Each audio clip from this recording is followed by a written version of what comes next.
નમસ્કાર મિત્રો, આપણે જાણીએ છીએ કે બધા જ સજીવની મૂળભૂત જરૂરિયાત આવશ્યક રીતે એક સમાન હોય છે। પછી વનસ્પતિ હોય કે પ્રાણી, દરેક સજીવ વૃદ્ધિ વિકાસ કરે છે અને આ વૃદ્ધિ વિકાસ કરવા માટે દરેક સજીવને કાર્બોદિત, પ્રોટીન, ચરબી જેવા ગુરુ પોષક અણુઓ અને ખનિજ તત્વ અને પાણી જેવા અકાર્બનિક અણુઓની જરૂર પડે છે। એટલે આમ દરેક સજીવને પોતાનો વૃદ્ધિ વિકાસ કરવા માટે કાર્બોદિત, પ્રોટીન, ચરબી, પાણી અને ખનિજ તત્વોની જરૂર પડે। આમાંથી આ કાર્બોદિત, પ્રોટીન અને ચરબી છે ને એને કાર્બનિક પોષક દ્રવ્ય કહેવાય અને પાણી અને ખનિજ તત્વો છે ને એને અકાર્બનિક પોષક દ્રવ્ય કહેવાય। આ ચેપ્ટરમાં, આ પ્રકરણમાં આપણે વનસ્પતિમાં અકાર્બનિક પોષણનો અભ્યાસ કરવાનો છે, વનસ્પતિમાં ખનિજ પોષણનો અભ્યાસ કરવાનો છે। એટલે આ ચેપ્ટરમાં આપણે શું ભણીશું? આ ચેપ્ટરમાં આપણે વનસ્પતિના વૃદ્ધિ વિકાસ માટે અનિવાર્ય પોષક તત્વોને ઓળખવાની રીતો શીખીશું। આ ઉપરાંત આ ચેપ્ટરમાં આ જે આવશ્યક ખનિજ તત્વો છે એની આવશ્યકતા નક્કી કરવા માટેના માપદંડો આપણે જોઈશું। આ ચેપ્ટરની અંદર આપણે આવશ્યક ખનિજ તત્વોની વનસ્પતિમાં શું ભૂમિકા છે એનો અભ્યાસ કરીશું। આ ખનિજ તત્વોની ઉણપથી વનસ્પતિમાં કયા લક્ષણો જોવા મળે છે એનો અભ્યાસ કરીશું। આ આવશ્યક ખનિજ તત્વોનું વનસ્પતિમાં શોષણ કેવી રીતે થાય એ પણ આપણે ભણીશું। આ બધાને આપણે ખનિજ પોષણ કહીશું। આ સિવાય આ ચેપ્ટરમાં આપણે જૈવ નાઇટ્રોજન સ્થાપનનો પણ અભ્યાસ કરીશું અને એનું મહત્ત્વ પણ જાણીશું। તો ચાલો મિત્રો, આપણે આ ખનિજ પોષણના ચેપ્ટરની શરૂઆત કરીએ। એમાં સૌથી પહેલો પ્રશ્ન આપણને એમ થશે કે ભાઈ આવશ્યક ખનિજ તત્વો એટલે શું? પ્રકરણની શરૂઆતમાં જ આપણને થતો પ્રશ્ન કે ભાઈ આવશ્યક ખનિજ તત્વો એટલે શું, કોને કહેવાય? તો એની પહેલાં તમને એ ખબર હોવી જોઈએ કે ખનિજ તત્વો એટલે શું। ભૂમિમાં રહેલા અકાર્બનિક તત્વોને આપણે શું કહીશું? ખનિજ તત્વો કહીશું। ભૂમિમાં લગભગ આવા 105 જેટલા ખનિજ તત્વો રહેલા છે એવું સંશોધકોએ શોધી નાખ્યું। ભૂમિમાં રહેલા 105 તત્વોમાંથી વનસ્પતિમાં 60 કરતાં વધારે તત્વોનું શોષણ થાય છે। ભૂમિમાં કેટલા છે? 105 ખનિજ તત્વો। વનસ્પતિમાં કેટલા આવે છે? 60 કરતાં વધારે ખનિજ તત્વો। ભૂમિમાં રહેલા ખનિજ તત્વો વનસ્પતિના મૂળ તંત્ર દ્વારા શોષાય છે। 105માંથી ફક્ત 60 કરતાં વધારે ખનિજ તત્વો વનસ્પતિમાં જાય છે। તો શું વનસ્પતિમાં આજે 60 કરતાં વધારે ખનિજ તત્વો ગયા એ બધા જ આવશ્યક છે? ના, એવું નથી હો। કેટલીક વનસ્પતિમાં તો સેલેનિયમનો સંગ્રહ થયેલો હોય છે અને કેટલીક વનસ્પતિ તો એવી છે કે જેની અંદર સોનું હોય છે, સોનાનો સંગ્રહ થયેલો છે। તો શું આ સોનું એ વનસ્પતિ માટે આવશ્યક ખનિજ તત્વ કહેવાય? નહીં। એમ તો તમે વિચારો કે ભાઈ અમુક જગ્યાએ ન્યુક્લિયર પરીક્ષણ થતું હોય ને એવી જગ્યાએ જે વનસ્પતિઓ ઉગે ને એની અંદર તો સ્ટ્રોન્શિયમ પણ હોય છે। તો શું આ સ્ટ્રોન્શિયમ, આ સોનું, આ સેલેનિયમ આવશ્યક ખનિજ તત્વ કહેવાય? ના, વનસ્પતિમાં રહેલા બધા જ ખનિજ તત્વો આવશ્યક નથી। અમુક જ ખનિજ તત્વો આવશ્યક છે, પણ કયા આવશ્યક છે કેવી રીતે નક્કી થશે? આ આવશ્યકતાના માપદંડ દ્વારા। વનસ્પતિ માટે કયા ખનિજ તત્વો આવશ્યક છે આપણે કેવી રીતના નક્કી કરીશું? એના માપદંડ દ્વારા। તો ચાલો મિત્રો, માપદંડ કયા છે આપણે એની શરૂઆત કરીએ। સૌથી પહેલાં કે ભાઈ જે ખનિજ તત્વો વનસ્પતિની વૃદ્ધિ અને પ્રજનનના હેતુ માટે એકદમ તદ્દન આવશ્યક હોય, અત્યંત આવશ્યક હોય એને જ આપણે આવશ્યક ખનિજ તત્વો કહીશું। જે ખનિજ તત્વ વનસ્પતિની વૃદ્ધિ અને પ્રજનનની હેતુ માટે અત્યંત આવશ્યક હોય એને આપણે આવશ્યક ખનિજ તત્વ કહીશું। બીજું કે ભાઈ જેની ગેરહાજરીમાં વનસ્પતિ પોતાનું જીવનચક્ર પૂરું ન કરી શકે એ પણ આવશ્યક કહેવાય, અથવા તો જેની ગેરહાજરીમાં બીજ સર્જન ન થાય એ પણ આવશ્યક કહેવાય। ત્રીજું, વનસ્પતિમાં આ જે આવશ્યક તત્વો છે ને એની વિશિષ્ટ આવશ્યકતા હોવી જોઈએ। જે ખનિજ તત્વો આવશ્યક હશે ને એની વનસ્પતિમાં ચોક્કસ વિશિષ્ટ આવશ્યકતા હોવી જોઈએ અને તેને અન્ય તત્વો દ્વારા પ્રસ્થાપિત કરી શકાય નહીં, એટલે એની જગ્યાએ બીજો તત્વો વાપરી ન શકાય, એની ચોક્કસ આવશ્યકતા હોવી જોઈએ। બીજું, જે આવશ્યક ખનિજ તત્વો છે ને એની વનસ્પતિની ચયાપચયની ક્રિયામાં પ્રત્યક્ષ રીતે સંકળાયેલા હોવા જોઈએ। આવશ્યક ખનિજ તત્વો, જે ખનિજ તત્વો વનસ્પતિની ચયાપચયની ક્રિયામાં પ્રત્યક્ષ રીતે સંકળાયેલા છે એને આપણે આવશ્યક કહીશું. તમને આ ટૂંકા પ્રશ્નમાં પણ પૂછાય કે ભાઈ વનસ્પતિમાં આવશ્યક ખનિજ તત્વોના માપદંડ જણાવો. આ એના માપદંડ છે. તમે 2 માર્ક્સમાં અથવા તો 3 માર્ક્સમાં પૂછી શકાય. કયા માપદંડ? ફરી એકવાર તમને કહી દઉં કે ભાઈ વનસ્પતિની વૃદ્ધિ અને પ્રજનનના હેતુ માટે અત્યંત આવશ્યક હોય ને એને આપણે આવશ્યક ખનિજ તત્વો કહીશું. બીજું, જેની ગેરહાજરીમાં વનસ્પતિ પોતાનું જીવનચક્ર પૂરું ન કરી શકે એ આવશ્યક ખનિજ તત્વો છે. જેની ગેરહાજરીમાં વનસ્પતિ બીજ સર્જન ન કરે એ આવશ્યક ખનિજ તત્વો છે. બીજું, આ તત્વની વનસ્પતિમાં વિશિષ્ટ આવશ્યકતા હોવી જોઈએ, ચોક્કસ, કે એની જગ્યાએ બીજું ચાલી જ ન શકે એ હોય તો જ કામ પૂરું થાય. અને ત્રીજું, આ જે બધા તત્વો છે ને એ ચયાપચયની ક્રિયામાં પ્રત્યક્ષ રીતે સંકળાયેલા હોવા જોઈએ. એને આપણે આવશ્યક ખનિજ તત્વો કહીશું. તો આ આવશ્યક ખનિજ તત્વો નક્કી કરવા માટેના માપદંડ થયા. એમ તો તમે ખનિજ તત્વોની આવશ્યકતા એક પ્રયોગ પદ્ધતિ દ્વારા પણ કરી શકો છો, જેને આપણે જલ સંવર્ધન પદ્ધતિ કહીશું. આ પણ તમને ટૂંક નોંધમાં પૂછાય. આ જલ સંવર્ધન પદ્ધતિની શોધ કોણે કરી? ઈસવીસન 1860માં એક અગ્રણી જર્મન વનસ્પતિ શાસ્ત્રી જુલિયન વોન સેચે કરી. MCQમાં પણ પૂછાય. જલ સંવર્ધન પદ્ધતિની શોધ કોણે કરી? જર્મન વનસ્પતિ શાસ્ત્રી જુલિયન વોન સેચ. એને સૌપ્રથમ જલ સંવર્ધનનો પ્રયોગ કર્યો. આ પદ્ધતિમાં શું કરવામાં આવે છે? આ જલ સંવર્ધન પદ્ધતિમાં વનસ્પતિનો ઉછેર ભૂમિના બદલે પોષક દ્રાવણમાં કરવામાં આવે છે. યાદ રાખજો, અહીંયા વનસ્પતિનો ઉછેર ભૂમિના બદલે પોષક દ્રાવણમાં કરવામાં આવે છે, એટલે અહીંયા ભૂમિ વગરની ખેતી થઈ. જલ સંવર્ધન પદ્ધતિ એટલે શું? ભૂમિ વગરની ખેતી. કેવી રીતે કરાય? આપણે એક પ્રયોગ દ્વારા સમજીએ. એમાં તમારે શું કરવાનું છે? વનસ્પતિના મૂળ તંત્રને જમીનમાંથી કાઢીને પોષક દ્રાવણમાં મૂકવાનું છે. આપણે એક પાત્ર લીધું, એ પાત્રમાં આપણે પોષક દ્રાવણ લઈશું. આ પોષક દ્રાવણ છે. પોષક દ્રાવણ. પોષક દ્રાવણ શાનું બનેલું છે? પાણી પ્લસ ખનિજ તત્વોનું. આ જે પોષક દ્રાવણ છે એમાં શું હોય? પાણી પ્લસ આવશ્યક ખનિજ તત્વો. એમાં બધા જરૂરી ખનિજ તત્વો હોય. એટલે આવું તમારે પોષક દ્રાવણ બનાવવાનું. તમે જાતે પણ કરી શકો. પાણી પ્લસ આવશ્યક ખનિજ તત્વો. હવે આ જે પોષક દ્રાવણ બનાવ્યું એમાં જરૂરિયાત અનુસાર તમે ખનિજ તત્વો ઉમેરી પણ શકો અને બહાર પણ કાઢી શકો. જો અહીંયા એના માટેની વ્યવસ્થા કરી છે. પાણી તેમજ પોષક દ્રવ્ય ઉમેરા માટેની ગરણી. તમે ઉમેરી પણ શકો છો અને બહાર પણ કાઢી શકો છો. એટલે આવું એક પાત્ર લેવાનું, મોટું ટબ, ડોલ વગેરે, એમાં આવું પોષક દ્રાવણ ભરવાનું અને ભૂમિમાંથી ક્યાંક વનસ્પતિ છોડ કાઢી લેવાનો અને એને આ પોષક દ્રાવણમાં ડૂબાડી દેવાનું. એના મૂળ તંત્રને આ પોષક દ્રાવણમાં ડૂબાડી દેવાનું. પોષક દ્રાવણ શાનું બનેલું છે? પાણી અને ખનિજ તત્વોનું. આ જે પોષક દ્રાવણ છે એમાં જરૂરિયાત અનુસાર આપણે ખનિજ તત્વો ઉમેરીશું તો બહાર કાઢીશું, જેના કારણે એનું સંકેન્દ્રણ અને pHની જાળવણી થાય. હવે એક અગત્યની બાબત, આ જલ સંવર્ધન પદ્ધતિમાં વનસ્પતિની તમારે ઇષ્ટતમ સારામાં સારી વૃદ્ધિ કરવી હોય ને તો એમાં સતત હવાનો, ઓક્સિજનનો પ્રવેશ કરાવવો પડે. એટલે જો અહીંયા આપણે એક પાઇપ ગોઠવી છે જેના દ્વારા આપણે અંદર હવા, ઓક્સિજન દાખલ કરી શકીએ. ઓક્સિજન જરૂરી. જો વનસ્પતિના મૂળ તંત્રને ઓક્સિજન મળશે તો જ એ વનસ્પતિની વૃદ્ધિ ઇષ્ટતમ સારી થશે. કેમ કે ભૂમિમાં જે વનસ્પતિ હોય છે ને એમાં મૂળ તંત્ર જમીનમાં ભૂમિના કણોની વચ્ચે હોય અને આ ભૂમિના કણોની વચ્ચે જગ્યા હોય, અવકાશ હોય અને એ અવકાશમાં હવા રહેલી હોય છે અને હવામાં ઓક્સિજન હોય છે. એટલે જે વનસ્પતિ જેના મૂળ તંત્ર જમીનમાં હોય ને એને સતત ઓક્સિજન મળતો હોય છે. પણ એ આપણે શું કર્યું? આ મૂળ તંત્રને જમીનમાંથી કાઢીને પોષક દ્રાવણમાં મૂકી દીધું. પોષક દ્રાવણમાં તો ઓક્સિજન હતો નહીં, એટલે આપણે બહારથી ઓક્સિજન આપવો પડે તો જ આ વનસ્પતિની સારી વૃદ્ધિ થાય.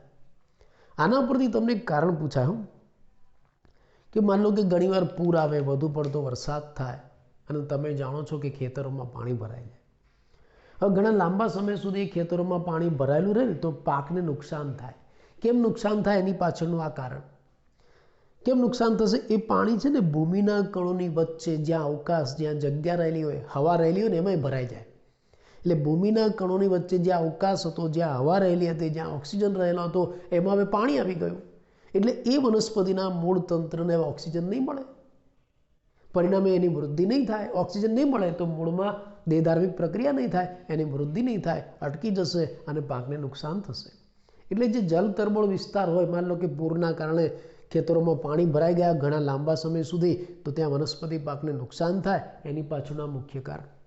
અને એટલે જ આપણે આ પદ્ધતિમાં બહારથી હવા ઉમેરીએ છીએ અથવા તો ઓક્સિજન ઉમેરીએ છીએ. તો આ એક જલ સંવર્ધન પદ્ધતિ થઈ. આ રીતે તમે કોઈ પાત્રમાં પોષક દ્રાવણ ભરીને આ રીતે વનસ્પતિનો ઉછેર કરાવો છો, એને સંતુલિત દ્રાવણ સંવર્ધન પદ્ધતિ કહેવાય.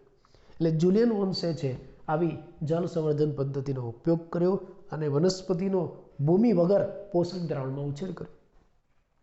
અને ભૂમિ વગરની ખેતી કહેવાય. બરાબર. પછી એમાંથી જુદા જુદા વૈજ્ઞાનિકો બીજી કંઈક ટેકનિક લાવ્યા, થોડા ઘણા ફેરફાર કરીને બીજી પણ આવી એક પદ્ધતિ છે આના જેવી જલ સંવર્ધન પદ્ધતિ, એમાં થોડો ફેરફાર છે. અહીંયા શું કરવામાં આવે છે, અહીંયા એક લાંબી નળી લેવામાં આવે છે, આર્યા નળી, અને એ નળીને આમ ત્રાંસી ગોઠવવામાં આવે છે. જો ત્રાંસી ગોઠવેલી છે, એક છેડો ઊંચો અને બીજો છેડો આમ નીચો ત્રાંસી ગોઠવી છે.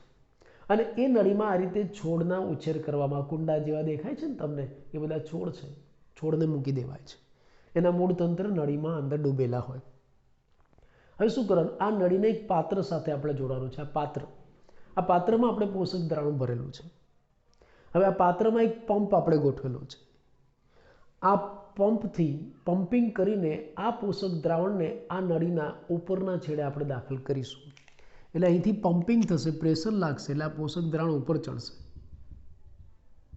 ક્યાં જશે? આ નળીના ઉપરના છેડે. હવે તમે જો આમ ત્રાંસી ગોઠવેલી છે, ઢાળ છે, એટલે ગુરુત્વાકર્ષણના કારણે આ જે પોષક દ્રાવણ છે એ વહેતું બીજા છેડે આવશે અને બીજા છેડેથી બહાર પડશે. પણ ક્યાં બહાર પડે છે? જ્યાં પોષક દ્રાવણનો સંચય થયો છે ને એ જ પાત્રમાં. એટલે એક બાજુથી પંપની મદદથી નળીના એક છેડે આપણે પોષક દ્રાવણ ઉમેરીશું અને બીજી બાજુથી બીજા છેડે પોષક દ્રાવણ પાછું મેળવીશું.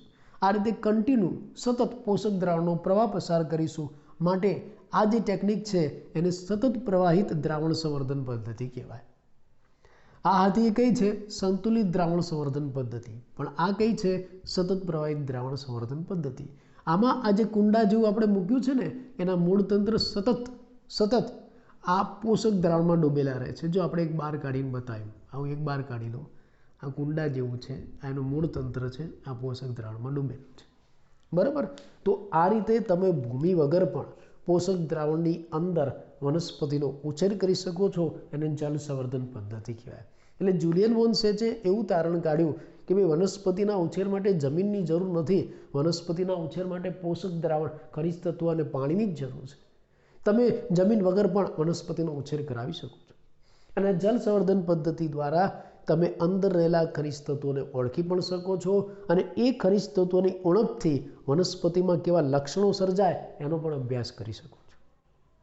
જલ સંવર્ધન પદ્ધતિ આવશ્યક ખનિજ તત્વોને ઓળખવા માટે અને એની ઉણપનો અભ્યાસ કરવા માટે અગત્યની છે. બીજું, આજે સતત પ્રવાહિત જલ સંવર્ધન પદ્ધતિ, દ્રાવણ સંવર્ધન પદ્ધતિ છે ને, એને ઇંગ્લિશમાં NFT કહેવાય છે, ન્યુટ્રિશન ફિલ્મ ટેકનિક. આ જલ સંવર્ધન પદ્ધતિનો ઉપયોગ આપણે આવશ્યક ખનિજ તત્વોને ઓળખવામાં તો કરીશું, બીજું આવશ્યક ખનિજ તત્વોની ઉણપ જાણવામાં પણ કરીશું. પણ આ સિવાય આ જલ સંવર્ધન પદ્ધતિનો ઉપયોગ આપણે વ્યાપારિક ધોરણે પણ કરી શકીએ છીએ.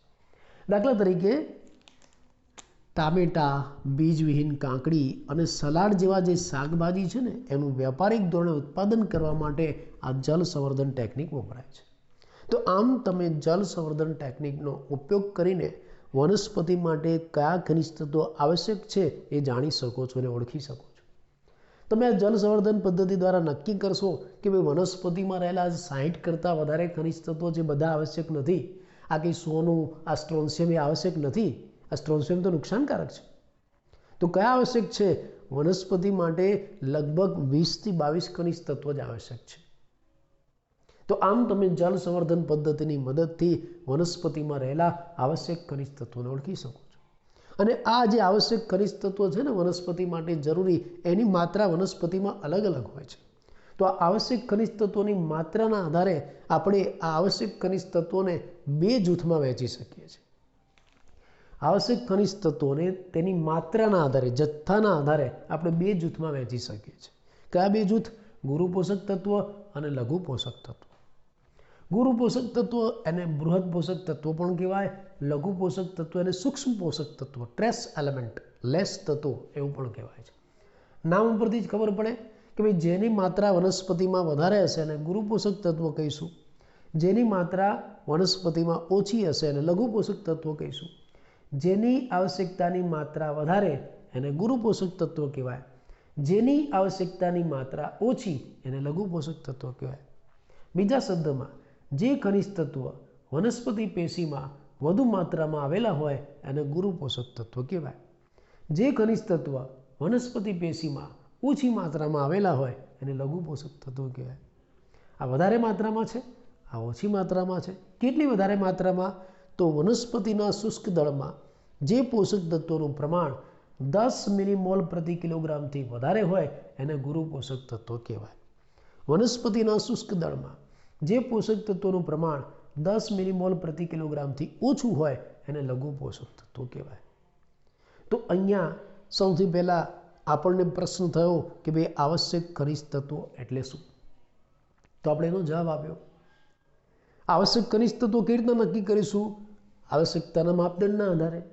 બીજી કઈ પદ્ધતિ છે આવશ્યક ખનિજ તત્વોને ઓળખવાની? જલ સંવર્ધન પદ્ધતિ. હવે તમે જલ સંવર્ધન પદ્ધતિ દ્વારા આવશ્યક ખનિજ તત્વોને ઓળખી લીધા. લગભગ કેટલા છે? લગભગ 20-21 જેટલા છે. તો આ જે આવશ્યક ખનિજ તત્વો છે એની આવશ્યકતાની માત્રા પણ વનસ્પતિમાં અલગ અલગ છે. આવશ્યક ખનિજ તત્વોને આપણે 2 જૂથમાં વર્ગીકૃત કરીશું, ગુરુ પોષક તત્વ અને લઘુ પોષક તત્વ. કયા ખનિજ તત્વોને આપણે ગુરુ પોષક કહીશું અને કયા ખનિજ તત્વોને આપણે લઘુ પોષક કહીશું? ચાલો આપણે એને યાદ કરીએ. પરીક્ષામાં પણ પૂછાય, નીચે આપેલ પૈકી ખનિજ તત્વોનું કયું જૂથ ગુરુ પોષક છે? નીચે આપેલ પૈકી ખનિજ તત્વોનું કયું જૂથ લઘુ પોષક તત્વનું છે? આવા પ્રશ્નો પૂછાય. આ તો સિંગલ એક ખનિજ તત્વ પરથી પણ પ્રશ્ન પૂછાય. નીચે આપેલ પૈકી કયું ખનિજ તત્વ ગુરુ પોષક છે? નીચે આપેલ પૈકી કયું ખનિજ તત્વ લઘુ પોષક છે? આવા MCQ પૂછાય. એના માટે તમારે આ ગુરુ પોષક અને લઘુ પોષક તત્વોને યાદ રાખવા પડશે. અને યાદ રાખવા માટે હું તમને એક સ્ટોરી કહું, મજા આવશે. લવ સ્ટોરી છે.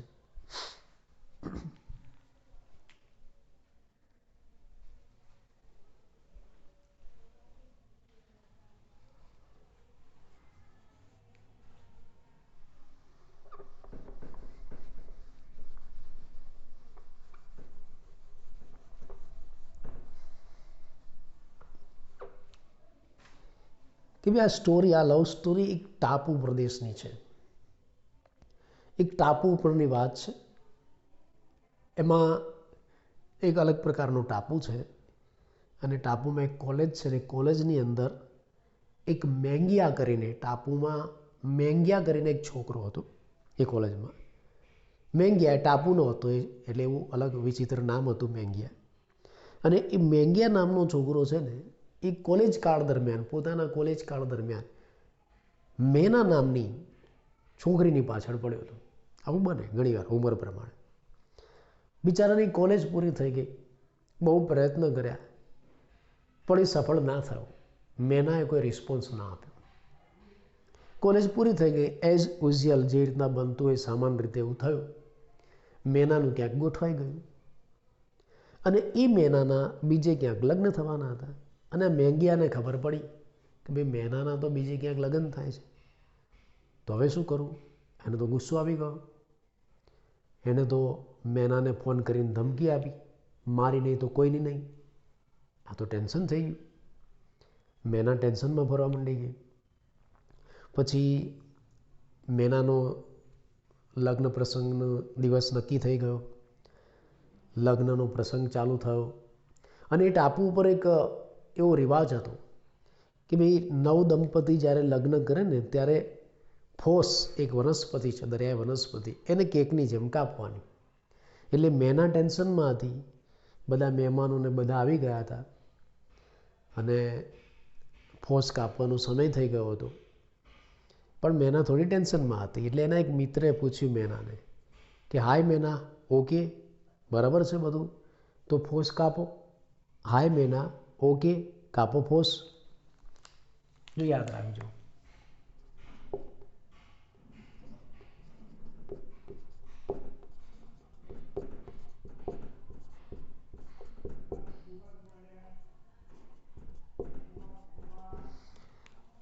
બરાબર. મેનાને એના મિત્રે શું કહ્યું? હાય મેના, ઓકે, કાપો ફોસ.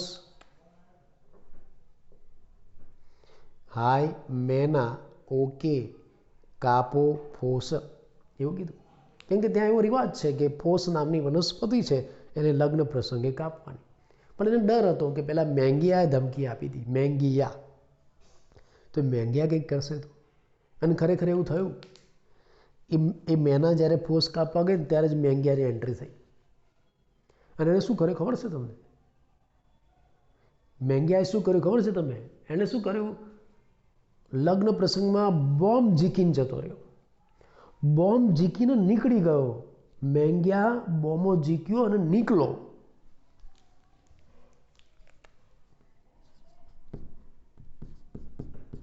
મેંગિયા બોમ્બો ઝીકો, મેંગિયા બોમ્બો ઝીકો અને પછી નીકળી ગયો, નીકળો. બરાબર. પહેલા મેનાએ કઈ તૈયારી કરી? એના મિત્રને શું પૂછ્યું? હાય મેના, ઓકે, કાપો ફોસ.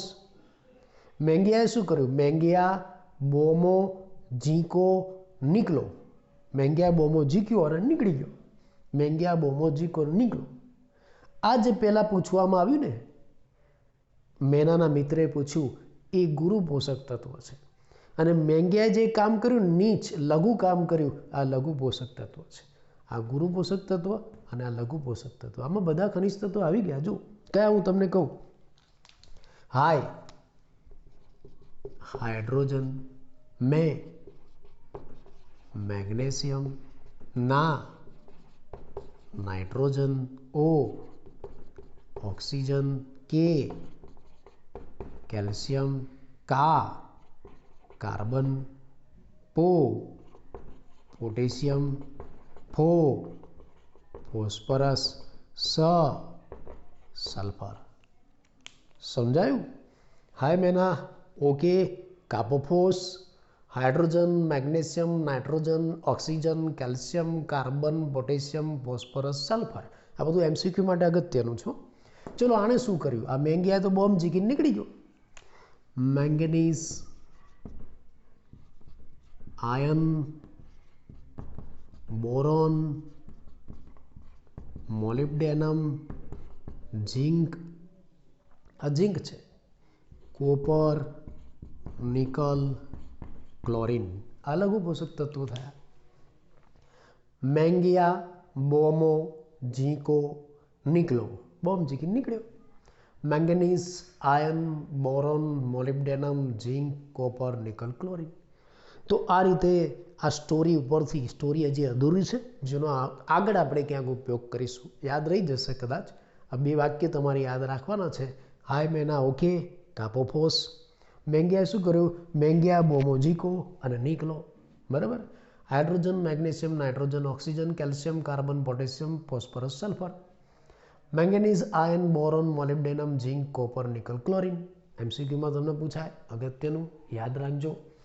તો આપણે શું કર્યું ફરી એકવાર જોઈ લઈએ.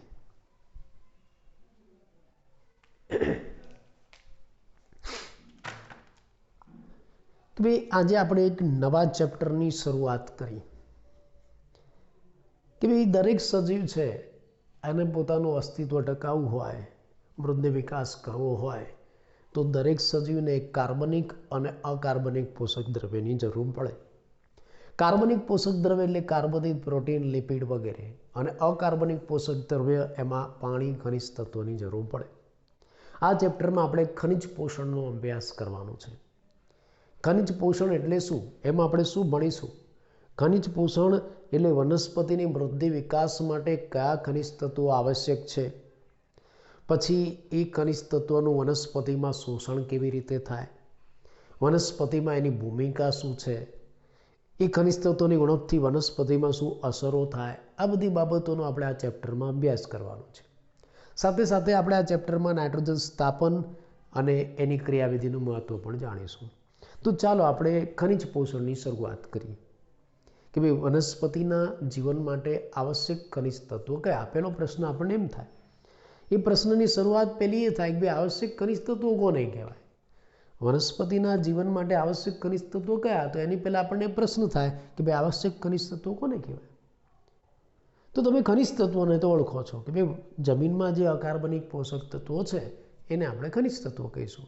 અને કેટલા છે જમીનમાં? તો સંશોધકોએ શોધી નાખ્યા 105 જેટલા છે. એમાંથી વનસ્પતિ મૂળ તંત્ર દ્વારા કેટલાનું શોષણ કરે? લગભગ 60 જેટલાનું, એની આસપાસ. તો શું આ 60 જે વનસ્પતિમાં ગયા બધા આવશ્યક છે? ના, એવું ના હોય. કેમ? કેટલીક વનસ્પતિમાં તો સોનું છે, તો શું સોનું આવશ્યક છે? તો બધી વનસ્પતિમાં હોવું જોઈએ? નથી. કેટલીક વનસ્પતિમાં સેલેનિયમ છે, એ પણ બધી વનસ્પતિમાં નથી. અને જે વનસ્પતિ ન્યુક્લિયર પરીક્ષણના સ્થાને ઉગતી હોય ને એમાં તો સ્ટ્રોન્સિયમ છે, એ પણ બધા માટે જરૂર નથી. તો શું આ સોનું, સેલેનિયમ, સ્ટ્રોન્સિયમ આવશ્યક છે? ના, નથી. છતાં વનસ્પતિમાં છે. એનો મતલબ એમ થયો કે વનસ્પતિમાં રહેલા બધા જ ખનિજ તત્વો આવશ્યક નથી. તો આવશ્યક કયા? કેવી રીતના નક્કી કરીશું આપણે? એના માપદંડ ઉપરથી. કયા માપદંડ છે? તો કે જે ખનિજ તત્વો વનસ્પતિ વૃદ્ધિ અને પ્રજનનના હેતુ માટે અત્યંત આવશ્યક હોય ને એને આપણે આવશ્યક કહીશું. જેની ગેરહાજરીમાં વનસ્પતિ પોતાનું જીવનચક્ર પૂરું ન કરી શકે એને આપણે આવશ્યક કહીશું. જેની ગેરહાજરીમાં વનસ્પતિ બીજ સર્જન ન કરી શકે એને આપણે આવશ્યક કહીશું. અને જે તત્વ વનસ્પતિમાં વિશિષ્ટ આવશ્યક ભૂમિકા ભજવતું હોય એને આપણે આવશ્યક કહીશું, કે એના વગર બીજાથી ચાલી ન શકે. બીજું, જે તત્વો વનસ્પતિની ચયાપચયની ક્રિયામાં પ્રત્યક્ષ સંકળાયેલા હોય એને આપણે આવશ્યક કહીશું. તો આ માપદંડ દ્વારા તમે વનસ્પતિમાં આવશ્યક ખનિજ તત્વો નક્કી કરી શકો છો. આ તો થિયોરિટિકલ બાબત થઈ. પ્રેક્ટિકલી આપણે આવશ્યક ખનિજ તત્વો નક્કી કરવા હોય તો એના માટેનો એક પ્રયોગ છે, એક પદ્ધતિ છે, એક ટેકનિક છે, જળ સંવર્ધન પદ્ધતિ. કોણે આપી? જર્મન વનસ્પતિ શાસ્ત્રી જુલિયન વોન સેચ. ક્યારે? 1860. એણે શું કર્યું? એણે વનસ્પતિનો ઉછેર જમીનની જગ્યાએ પોષક દ્રાવણમાં કર્યો. ભૂમિ વગરની ખેતી લાવ્યા. એણે પાત્રમાં પોષક દ્રાવણ લીધું. પોષક દ્રાવણ શાનું બનાવ્યું? પાણી અને ખનિજ તત્વો ઉમેરીને આવું પોષક દ્રાવણ લીધું. પછી એમાં જરૂરિયાત અનુસાર અમુક ખનિજ તત્વો ઉમેર્યા, અમુકને બહાર કાઢ્યા, જેથી આ પોષક દ્રાવણનું સંકેન્દ્રણ અને પીએચની જાળવણી થાય. સાથે સાથે આપણે પોષક દ્રાવણમાં બહારથી હવા, ઓક્સિજન પણ દાખલ કર્યો, જેથી વનસ્પતિની ઇષ્ટતમ વૃદ્ધિ થાય.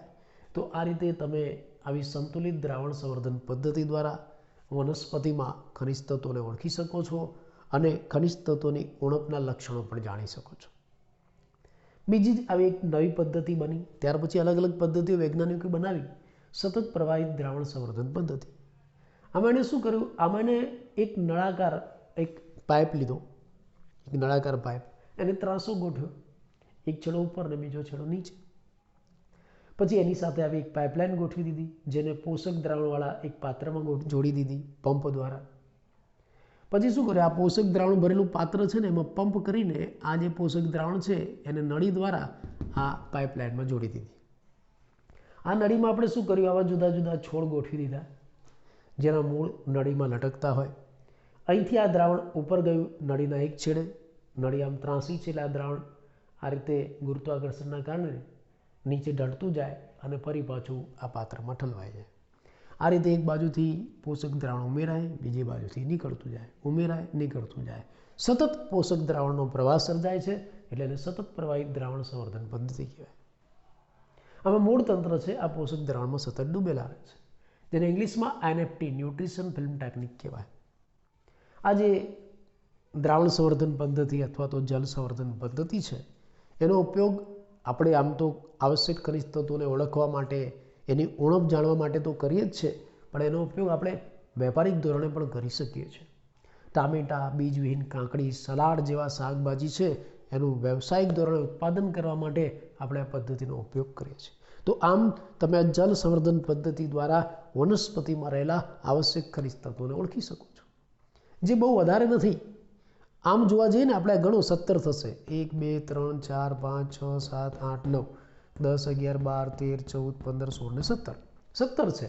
અને આ સિવાય અમુક વનસ્પતિ છે ને એમાં ઉચ્ચ કક્ષાની વનસ્પતિ, એમાં કોબાલ્ટ, સોડિયમ, સિલિકોન અને સેલેનિયમ જેવા તત્વો પણ છે. એટલે લગભગ ગણો આ 4 ભેગા કરો તો કેટલા થશે? 21 જેવા થશે. સામાન્ય રીતે આ 17 જ છે, પણ અમુક વનસ્પતિમાં, અમુક ઉચ્ચ કક્ષાની વનસ્પતિમાં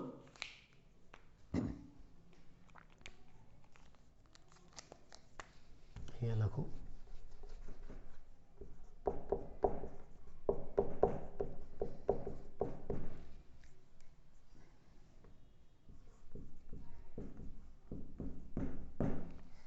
અમુક ઉચ્ચ કક્ષાની વનસ્પતિમાં આ 17 સિવાય આ બીજા 4 આવશ્યક તત્વો પણ જોવા મળે છે. કયા 4? કોબા, આસોડી, સિલિસે. મૂર્ખી છે સિલી. કોબા, સોડી, સિલિસે. Cobalt, sodium, silicon, selenium. Cobalt, sodium, silicon, selenium. એટલે આ 17 તો ખરા, પ્લસ 4. તો તમે આ જલ સંવર્ધન પદ્ધતિ દ્વારા નક્કી કરી શકો છો કે વનસ્પતિની અંદર આવશ્યક ખનિજ તત્વો કેટલા છે અને કયા કયા છે. તો લગભગ કેટલા છે? આમ 17 છે અને આ 4ને ઉમેરી દો, કેટલા થશે? 21 થશે. આમ તમે વનસ્પતિમાં આવશ્યક ખનિજ તત્વોને ઓળખી શકો છો. અને આ આવશ્યક ખનિજ તત્વોને એની માત્રાના આધારે, એના જથ્થાના આધારે આપણે 2 વર્ગોમાં વહેંચીશું. કયા 2 વર્ગ? ગુરુ પોષક અને લઘુ પોષક તત્વો. જેની આવશ્યકતાની માત્રા ઓછી છે એને લઘુ પોષક કહેવાય, વધારે છે એને ગુરુ પોષક કહેવાય. વધારે કેટલી? તો વનસ્પતિના શુષ્ક દળમાં જેનું પ્રમાણ 10 મિલીમોલ પ્રતિ કિલોગ્રામથી વધારે હોય એ ગુરુ પોષક, 10 મિલીમોલ કિલોગ્રામથી ઓછું હોય લઘુ પોષક તત્વ. ગુરુ પોષક કયા? હાયમેના, ઓકે, કાપોફોસ. લઘુ પોષક કયા? મેંગિયા, બોમોજીકો અને નિકલો. આ સિવાય ઉચ્ચ કક્ષાની વનસ્પતિમાં કયા છે? કોબા, સોડી, સિલિસે. આવા આવશ્યક ખનિજ તત્વો તમે જોઈ શકો છો. પછી આ આવશ્યક ખનિજ તત્વોનું આગળ શું એનો આપણે નેક્સ્ટ લેક્ચરમાં અભ્યાસ કરીશું.